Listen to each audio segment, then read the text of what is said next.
Bonjour, c'est Christelle Cronier pour le Cercle de Confiance. Aujourd'hui, c'est avec Lamia Essemlali, la fondatrice et présidente de Sea Shepherd France, que nous avons rendez-vous. Un rendez-vous qui a été reporté plusieurs fois parce qu'un rorqual s'était échoué dans la baie de Douarnenez et Lamia s'est investie pour tenter de le remettre à l'eau et le sauver d'une mort certaine. Lamia, c'est la passion et la révolte au service de la protection des océans. Bonjour Lamia. Bonjour Christelle. Alors votre objectif avec Sea Shepherd, c'est de protéger et de sauver la faune océanique et de faire respecter la loi internationale de protection de l'environnement. Vous pouvez m'expliquer un petit peu comment vous faites pour faire des campagnes contre le braconnage, pour être lanceur d'alerte en même temps? Oui, c'est vrai, je pense qu'on a trois axes majeurs. C'est effectivement la lutte contre la pêche illégale et le braconnage. Et là, on est plutôt sur des campagnes de type intervention directe, avec confiscation de filets illégaux, ce genre de choses. Ensuite, on est aussi sur des campagnes effectivement qui sont plus de l'ordre du lanceur d'alerte. C'est le cas notamment sur l'opération Dolphin Bycatch. Donc, c'est les captures de dauphins, notamment dans le golfe de Gascogne, par des engins de pêche qui sont pas du tout sélectifs. Oui. Mais on est sur une pêche qui est légale. C'est-à-dire qu'on a une tolérance et même une permissivité pour ce qu'on appelle des captures accessoires ou des captures accidentelles, alors qu'on est dans un contexte où les engins de pêche capturent et tuent des espèces protégées dans des proportions qui sont absolument intenables d'un point de vue environnemental et inacceptables d'un point de vue éthique. Donc nous, ce qu'on essaye de faire à ce sujet, c'est notamment ce qui m'amène au troisième axe, c'est celui de reconnecter les citoyens, les citoyennes à l'océan. Donc c'est important de bien comprendre qu'on a un impact sur la vie marine et que nos modes de vie, en fait, les choix qu'on peut faire même au quotidien, notamment nos choix alimentaires, puisqu'aujourd'hui la surpêche est la première menace qui pèse sur la vie marine, mais aussi nos choix de surconsommation, la mondialisation qui fait que le trafic maritime est intense et extrêmement nuisible et délétère pour la vie marine. Tout ça, c'est des choses qu'on a du mal à appréhender aussi parce que on ne vit pas sur l'eau, parce qu'on n'a pas la tête sous l'eau, parce qu'on connaît très mal la vie marine. Et donc notre objectif, il est aussi de recréer ce lien et de nous responsabiliser. C'est vraiment de faire le lien finalement entre, par exemple, les déchets marins, de voir quel impact ça a non seulement sur les pêcheurs, mais du coup sur notre assiette et donc sur nous, par exemple. Les déchets marins n'ont pas tant d'impact que ça sur les pêcheurs. Au final, c'est surtout pour les animaux qui vivent dans l'eau que ça a un impact. C'est Euh, 12 à 15 millions de tonnes de plastique qui sont dans l'océan chaque année, c'est ça? oui, mais là où je voulais en venir, c'est que 70% des macro-déchets plastiques sont des résidus d'engins de pêche et de filets de pêche. Ah oui. Donc voilà, il y a aussi un lien par rapport à ça. Les pêcheurs sont pas victimes de la pollution plastique. Par contre, ils y contribuent avec les filets qui sont perdus ou abandonnés en mer. Donc voilà. Donc c'est surtout effectivement la vie marine qui en pâtit. Et nous finalement parce que voilà, quand on voit les prédictions scientifiques qui estiment que d'ici à 2050 il y aura plus de plastique que de poissons dans l'océan, c'est absolument catastrophique pour l'écosystème marin. Ça veut dire qu'on risque d'avoir un écosystème qui n'est plus fonctionnel. Or, l'écosystème marin remplit un rôle qui est vital à la survie, à la vie sur Terre, hein, et notamment la nôtre. Donc, parce que d'une part, c'est le premier organe de régulation du climat, c'est le premier puits de carbone. Et donc voilà, on n'a pas des conditions sur Terre propices à la vie, en tout cas pas à la nôtre et pas à celle de l'écrasante majorité des espèces. On n'a pas de climat possible pour ça si on a un océan qui n'est plus fonctionnel. Chaque année, c'est 100 000 animaux marins et 1 million d'oiseaux de mer qui sont tués. Ah, c'est bien plus que ça, hein. Sur les estimations, en tout cas pour les mammifères marins, on est à plus de 300 000 par an. Et encore, c'est sans doute sous-estimé parce que c'est très difficile de quantifier l'ampleur de la pêche illégale, puisque par définition, elle n'est pas documentée. Et sur les oiseaux marins, c'est simple. En fait, sur les 50 dernières années, 70% des oiseaux marins ont été exterminés par la pêche, soit de manière directe dans des captures, soit de manière indirecte parce qu'ils n'ont plus assez de poissons pour se nourrir. Alors les espèces en danger, vous en avez parlé tout à l'heure, il y a les dauphins, les tortues. Est-ce qu'il y a des espèces qui ont carrément disparu? Bien sûr, on a perdu énormément d'espèces. On a perdu aussi 90% des grands poissons. Donc en fait, c'est d'abord et avant tout les gros animaux qui pâtissent en premier de l'impact des activités humaines. En fonction des espèces, on est sur des statuts de conservation qui sont plus ou moins critiques. Mais ce qu'il faut bien avoir à l'esprit, c'est que tout ce qui est au sommet de l'écosystème, au sommet de la chaîne alimentaire, c'est-à-dire les requins, les baleines, les mammifères marins de manière générale, et même des poissons prédateurs comme les thons par exemple, sont particulièrement sensibles à la surpêche. Pour ce qui est des mammifères marins, on est sur des animaux qui se reproduisent très lentement. Parce que justement, comme ils sont au sommet de la chaîne alimentaire, ils n'ont pas évolué de façon à compenser une mortalité importante. C'est-à-dire que si vous avez des espèces proies, par exemple, comme les sardines ou les anchois, voilà, c'est des millions d'œufs, une maturité sexuelle très précoce, parce qu'il faut absolument compenser le fait que c'est une espèce proie qui va avoir un taux de mortalité important. Donc c'est, si vous voulez, une espèce qui est un peu plus adaptée, même si on a des carnages sur ces espèces-là aussi, parce que la surpêche humaine dépasse toutes les limites. Mais pour ce qui est des mammifères marins, je prends l'exemple des dauphins par exemple, on est sur des espèces qui sont particulièrement fragiles et qui ne se remettent pas en fait d'épisodes de surmortalité dus aux captures dans les engins de pêche notamment. Vous êtes 100% indépendant des gouvernements, mais est-ce que vous pensez ou est-ce que vous trouvez que le gouvernement français a mis en place des mesures qui vous ont semblé efficaces ou alors c'est largement insuffisant? Non, c'est largement insuffisant. Je pense que il y a une marge de progression qui est énorme. On est sur des réglementations qui sont d'une part beaucoup trop permissives, mais en plus on est sur des lacunes de contrôle des pêches en mer qui sont extrêmement importantes. Il y a un climat d'impunité totale en mer, très clairement. Il y a quelques contrôles qui sont faits au niveau des débarquements, et c'est loin d'être suffisant. Et puis surtout, c'est pas, enfin c'est en mer qu'il faut contrôler. Qu'on tolère encore des captures de dauphins ou d'oiseaux marins dans de telles proportions, c'est absolument inacceptable. On est sur des aires marines protégées qui n'ont de protégé que le nom, hein, qui sont vraiment des coquilles vides, puisque même les formes de pêche les plus destructrices qui soient sont encore autorisées dans des aires marines protégées. Donc voilà, on est sur de l'apparence. Oui. Il s'agit vraiment de donner de la consistance et une valeur tangible à ces formules en fait. Il faut dépasser la sémantique. Il ne suffit pas de dire qu'une aire marine est protégée si dans les faits toutes les activités destructrices y sont autorisées. Comment vous faites vous alors pour faire avancer les choses? Nous, on travaille beaucoup avec des scientifiques notamment parce que c'est vraiment intéressant de voir les études qui sont faites sur ces sujets. Si vous voulez, les informations, elles sont là, elles existent. Par contre, c'est vrai que les études et les rapports scientifiques sont pas forcément accessibles ou digestes pour le grand public. Oui. Je pense qu'ils ne le sont même pas forcément pour les ministres en poste. Il y a un vrai travail de vulgarisation. Oui, de vulgarisation et de pédagogie à faire à la fois au niveau du grand public, mais aussi au niveau des pouvoirs publics, des personnes décisionnaires. Ça, c'est fondamental parce que voilà, quand vous êtes à un poste de ministre sur un sujet aussi pointu que celui-ci, vous n'avez pas forcément l'expérience et les connaissances nécessaires pour prendre les bonnes décisions. Et ce que je regrette en premier lieu, c'est que les alertes des scientifiques ne soient pas suffisamment entendues.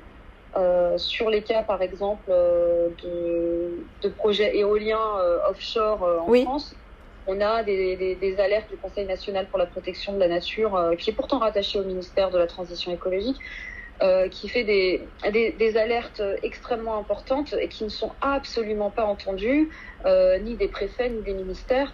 Leur avis reste complètement consultatif et donc au final c'est une décision purement politique et économique qui se fait, alors que à mon sens les alertes scientifiques devraient normalement peser dans la balance et le Conseil national pour la protection de la nature devrait avoir un rôle qui dépasse le simple conseil, puisqu'il est très facile d'ignorer le conseil. Vous devriez travailler main dans la main, ça serait logique en fait.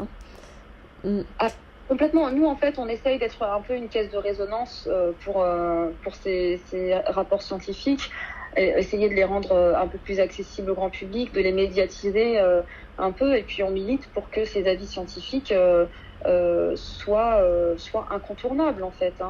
Mais donc ces éoliennes près de Saint-Nazaire, vous êtes contre, donc? Près de Saint-Nazaire, il y a Saint-Brieuc. Nous, on est contre les projets éoliens qui se font sur les aires marines protégées, sur les zones Natura 2000, dans les parcs marins. Ça nous semble être la base.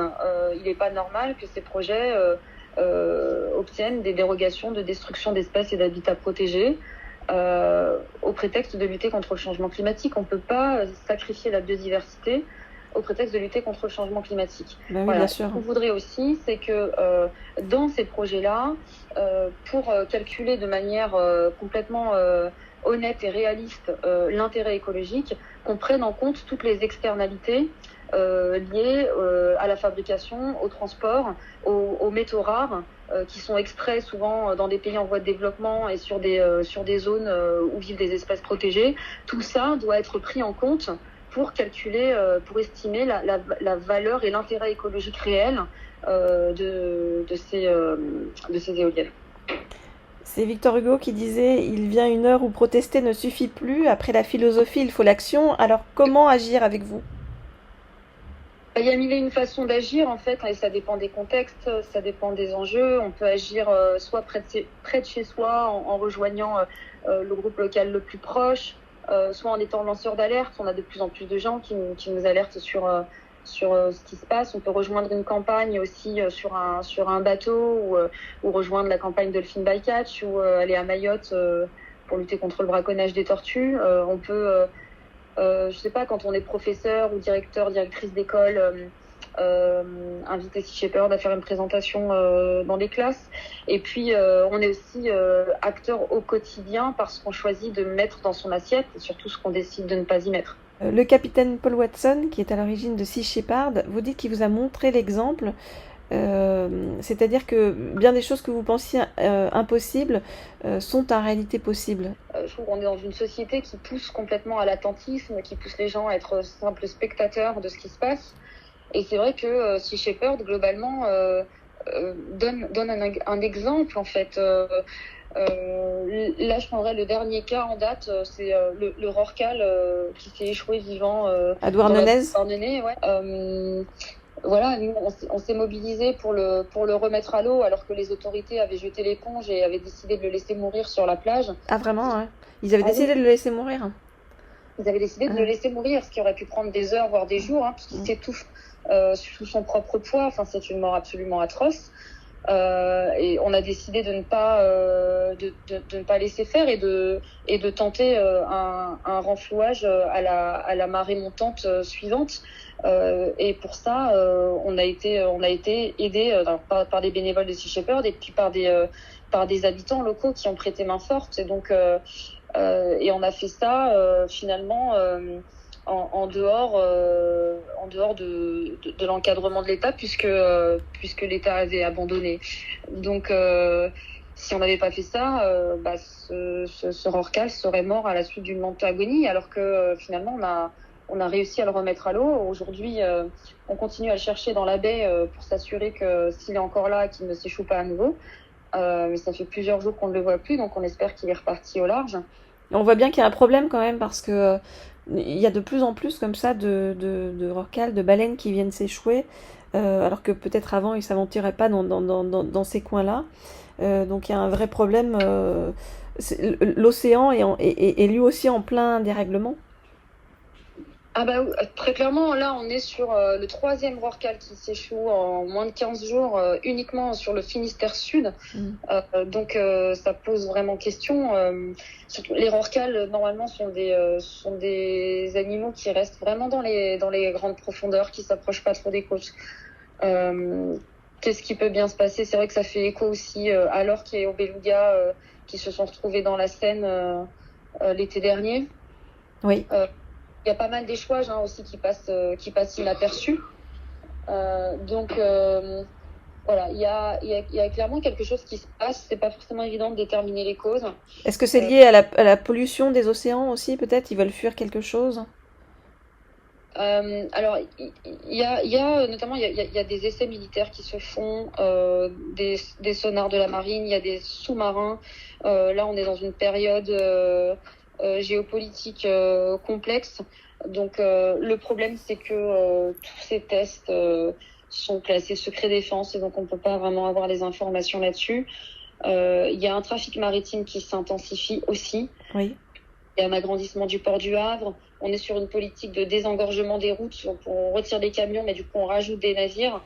On est déjà sur 90% comment dire, des transports mondiaux qui se font par voie maritime. Donc tout ça, c'est des pollutions sonores absolument titanesques sur des couloirs de migration d'animaux qui sont particulièrement sensibles à ces nuisances-là. Voilà, il y a aussi des problématiques de surpêche qui font que on a des prédateurs marins qui changent d'aire de répartition parce qu'ils recherchent à manger ailleurs et sont parfois poussés à se rapprocher des côtes. Voilà, ça peut être multifactoriel. C'est pas évident de déterminer une seule cause. Ce qu'il faut, c'est creuser chaque piste pour savoir ce qui influe le plus et y remédier. Et puis aussi, il faut mettre en place des protocoles d'intervention rapide avec un réseau qui soit déjà en place et qui soit adapté à des contextes différents. Là, on se rend bien compte qu'on n'est absolument pas prêt. On s'en est rendu compte avec l'orque, on s'en est rendu compte aussi avec le beluga, même s'il y a eu une mobilisation beaucoup plus rapide. Matériellement, on n'est pas prêt. On n'a pas d'endroit où mettre un cétacé qui aurait besoin de soins. Sur le rorqual, nous, quand on est arrivé sur la plage, on nous a recalé derrière le cordon de sécurité avec les curieux. C'est quand ils ont échoué à le remorquer que j'ai dû appeler quand même le ministère de la Mer pour être autorisé à passer le cordon de sécurité. Et du coup, on a pris les choses en main dans l'après-midi. Mais voilà, il y a des couacs qui montrent bien que on n'est pas du tout prêt. Et puis surtout, on est aussi dans une mentalité qui n'est pas celle de l'effort et qui n'est pas celle de la détermination de l'espoir. C'est-à-dire qu'on jette très vite l'éponge et on se dit que bon, de toute façon, à partir du moment où on a un cétacé qui est un peu en détresse, il est condamné et il ne sert à rien d'essayer de l'aider. Bon, à tel point que j'ai dû argumenter quand même pour qu'on puisse lui mettre des draps mouillés, ne serait-ce que pour le protéger du soleil. Bah oui. On est quand même, il y a quelque chose qui va pas. Oui, il y a un dysfonctionnement, c'est sûr qu'il faut amener les gens finalement à se reconnecter à l'humain et à la nature, qui nous paraît en fait le basique, mais, mais il semble y avoir tout un chemin à faire pour ça. Mais je pense que c'est ça qui est intéressant aussi avec Sea Shepherd, c'est que nous, en remettant ce rorqual à l'eau et en mobilisant autour de nous aussi les bonnes volontés et en coordonnant l'opération, on a encore une fois aussi là montré par l'exemple qu'on n'est pas obligé d'être simple spectateur, attentiste et que ça vaut le coup de se retrousser les manches et je pense que on le doit bien à ces animaux vu l'ampleur du carnage dont nous sommes responsables à l'échelle planétaire. Quand il y a une possibilité d'aider un de ces animaux en détresse, je pense qu'on lui doit bien de faire tous les efforts possibles. Merci beaucoup Lamia d'aider à ce que les animaux retrouvent un petit peu leur environnement naturel tel qu'ils devraient l'avoir euh, en temps normal, hein.